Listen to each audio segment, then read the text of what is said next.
Praise God. Opportunity mga musta. Quiet lang po kayo ha. Atin-atin lang to. Pero iparating natin sa NBI, sa DOJ at sa Malacanang.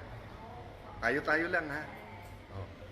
Sabihin natin sa DOJ, sa NBI at sa Malacanang, di kayo halata ha. Slight lang, pero hindi naman kayo halata. Pero alam niyo po, meron biblical principle. Kung anong ating itatanim, yan ang ating aanihin. At sabi parati ng ating mga kababayan ay sana all. So, ito proposal natin sa NBI, sa Malacanang, at saka sa DOJ. Imbestigahan niyo yung Southeast Asian Games of 2019 kung saan tayo nag-overall champion at tinangala ng buong Southeast Asia. Imbestigahan nyo ng husto, bigay nyo lahat. We will support totally. Pag sinabi kong we, ako, at hinihimo ko lahat ng mamayan, supportahan yung investigasyon na yan. Tapos, ako naman, 10 ng aming mga kasama na ngayon ay nasa minority, imbestigahan naman namin ang flood control. Deal?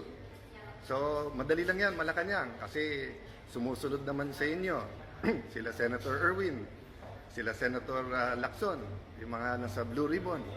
Kalabitin nyo na. Total, 30 weeks. Matagal po itong